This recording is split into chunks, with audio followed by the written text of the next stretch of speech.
Nous n'avons pas l'intention d'utiliser la moindre évaluation ou la moindre grille garnie de croix dénonçant un quota trop élevé d'absence, qui nous servirait uniquement à départager, à diviser en deux groupes, les bons et les mauvais, des élèves qui tous se sont mis en chemin ou sont sur le point de s'ébranler et d'avancer. Nous travaillons ensemble à nous mettre en route. Et quelle différence, dites-moi, entre un pas et 100 pas, pour juger si l'on est en mouvement? C'est là notre façon différente de réfléchir l'école. Merci.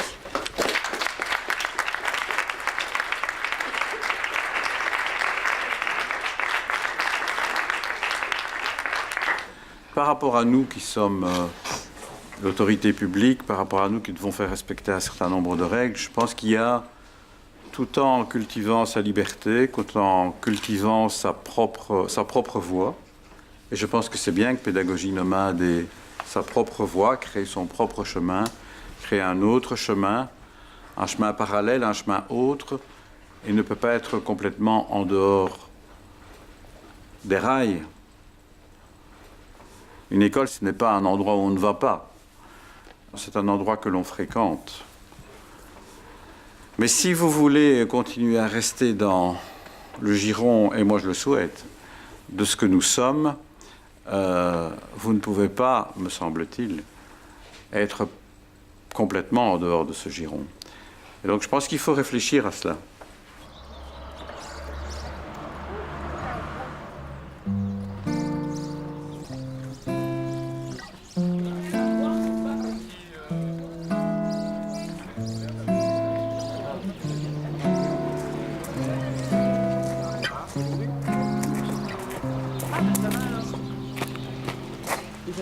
Alors, on va faire un atelier radio. Puis comme j'ai écrit sur le papier là-haut, ça va être radio, et puis en même temps sur l'écoute en général, parce que si on fait de la radio, c'est-à-dire qu'il faut écouter. Comme quand on fait de la photo ou du film, il faut savoir regarder. Et du coup, on va essayer de voir tout ça. Maintenant, je sais pas, moi j'avais envie de savoir ce que vous attendiez un petit peu, qu'est-ce qui vous attirait là-dedans, parce que du coup, on peut peut-être... l'atelier pour moi est hyper ouvert, donc on peut complètement changer suivant les envies, suivant ce qu'aime chacun. Et qu'est-ce que vous attendiez? Puis pour vous, c'est quoi la radio, quoi? Voilà. Soit t'es de gestion, soit t'es au boulot.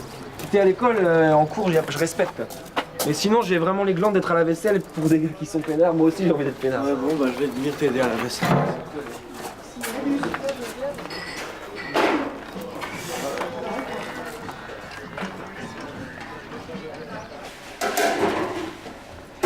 La cuisine, je vous laisse tranquille pour être au balai. Quoi? La cuisine, je vous laisse pour être au balai.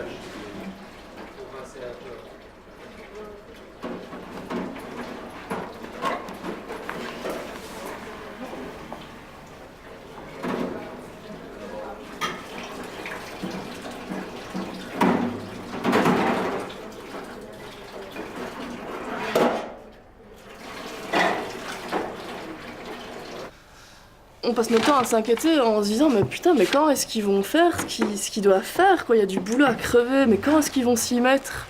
Et on s'inquiète et c'est vraiment pénible, quoi, c'est fatigant. Moi j'ai envie de me dire que je m'inquiète plus pour vous, après tout, visiblement vous gérez votre temps comme vous le voulez, donc j'abandonne une partie de mon rôle de prof et j'arrête de courir après vous, quoi, mais c'est vraiment super fatigant, quoi. Et en réunion de prof, on s'inquiète, quoi, on est super inquiet pour vous. Mais il est dit qu'on a un temps d'errance, mais c'est pas très clair en fait, parce que après 3 mois, déjà, on disait bon, c'est bon, maintenant t'as droit à ton temps d'errance, c'est bon, maintenant il faut que tu rendes des travaux, maintenant bosse. Ce droit d'errance, vous l'avez, vous pouvez le garder, vous le conservez, mais assumez-le. C'est tout ce que je vous demande. La responsabilité. Pas venir pleurer, oh ouais, mais je suis disponible, je suis à votre disposition tout le temps. J'étais même là pendant les vacances. Des gens m'ont dit, je vais venir. Ah non, moi je suis quand même venu. Et je me retrouve tout seul ici. Ok, t'as décidé d'errer. C'est plus pour moi. C'est dur, quoi. Chacun sait ce qu'il a à faire pour que cette école fonctionne, quoi. Nous, on est fatigués. Et il faut que ça vienne de vous. Ça, c'est moche à dire, mais... C'est qui, nous? C'est les profs? Les profs et les gens qui se mobilisent... une partie des profs et des élèves qui se mobilisent pour que cette école fonctionne, quoi. Pour moi, sincèrement, il faudrait revoir le projet et le faire de manière beaucoup plus radicale, quoi. Détruire une bonne fois pour toutes ces vieilles barrières prof-élève, que tout le monde soit tout à fait égal et fasse exactement la même chose. Et les mêmes exigences à remplir, doivent donner des cours, suivre des cours, rendre des travaux, faire des programmes, faire la gestion, faire des institutions. Que tout le monde fasse exactement la même chose et qu'on arrête de se prendre la tête à jouer aux gendarmes et aux voleurs ou aux chats et à la souris, un truc comme ça, quoi.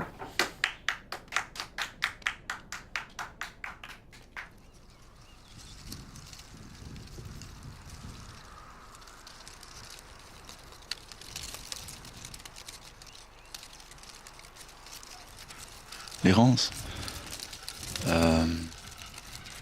c'est un droit considéré pour avoir un travail avec soi-même.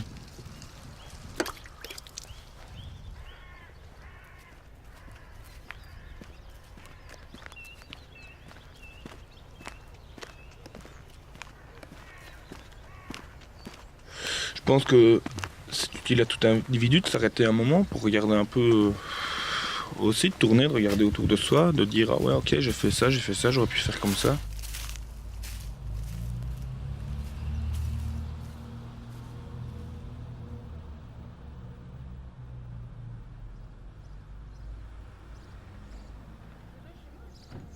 Et maintenant, parlons de choses sérieuses.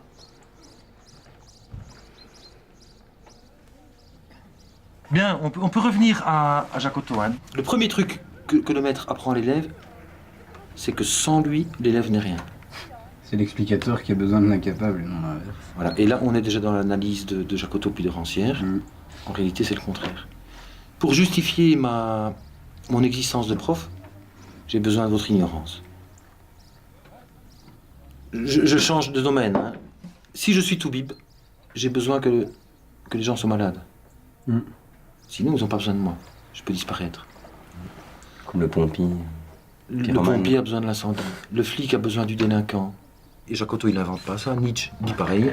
C'est un mauvais éducateur. Celui qui n'apprend pas ou qui n'aide pas l'élève à se passer de lui. Même le verbe éduquer lui-même, il dit vas-y, pars, fais ton chemin, trace ta route.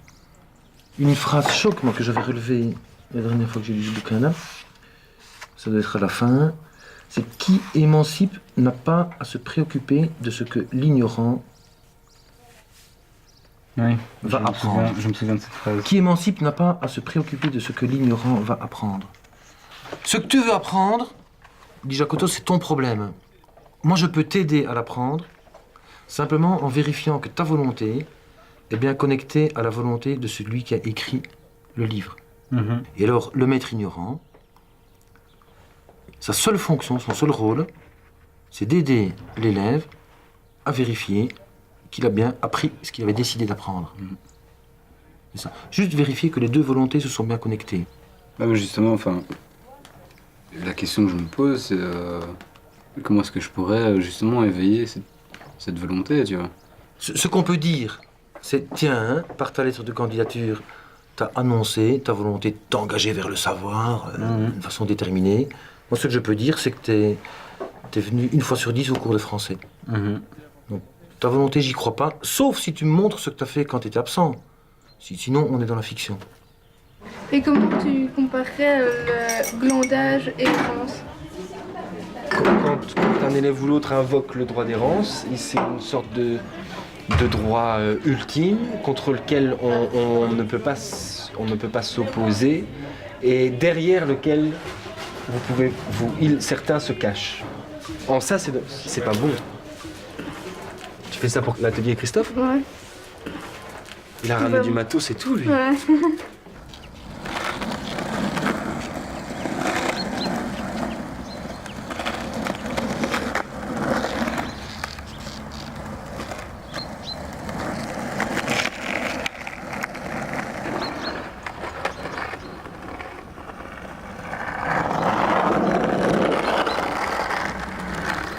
Et on fait une pause.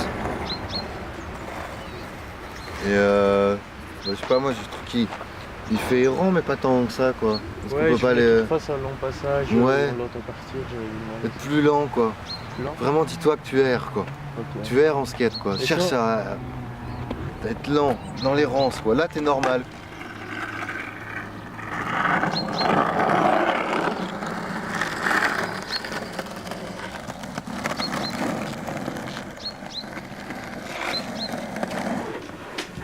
que je ferai pour un moment.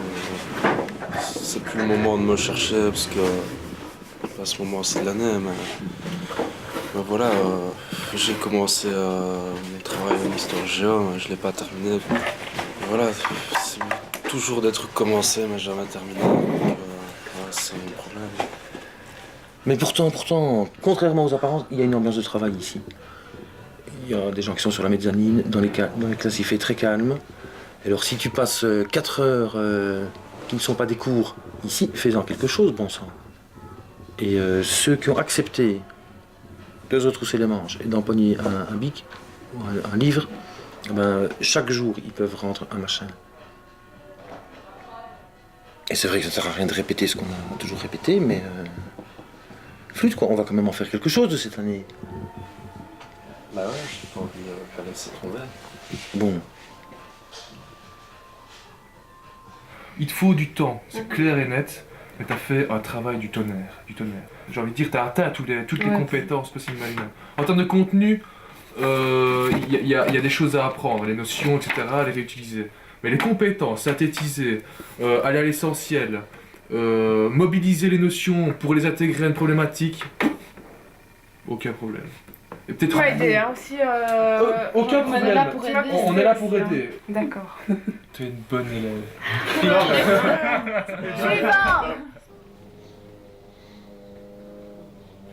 En chimie, t'es venu une fois au groupe de niveau. Et je pensais que c'était un bon début. Mais vu que t'es jamais revenu, je me suis dit que c'était peut-être un coup dans l'eau, une motivation comme ça. Tout reste possible, mais il faut plus de s'y remettre, quoi. Faut s'y remettre. Et alors le message que tous les sixièmes reçoivent, particulièrement avec vous, on va être suivi vraiment de très près. Et le feu des inspecteurs, là, il va se concentrer sur les productions, les performances des élèves de sixième. Donc pas de cadeau possible, quoi. Il faut faire la preuve que ça va, on se construit. Faire la preuve matérielle, faire l'anamnèse, etc. Dès le début du 3e trimestre, ça doit tendre vraiment à être complet. Sinon avec toute l'amitié, l'affection, la bienveillance qu'on a pour vous, on ne pourra rien faire. La misère n'a pas de fond, elle bafoue les tréfonds. Il implore maintenant la nuée de visages que le métro rejette, indifférent et sage. Il fait son cinéma, il joue sa comédie, se disent les passants moroses et bien nantis. Il parle à sa manière de la rue, de ses affres, et tente d'intéresser les odieux personnages qui méprisent son être comme toute son existence.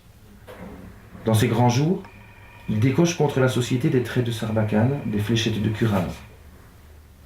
Et je le dis bien haut, je n'en crains rien, messieurs, il vous suce au sang, il vous saigne à blanc.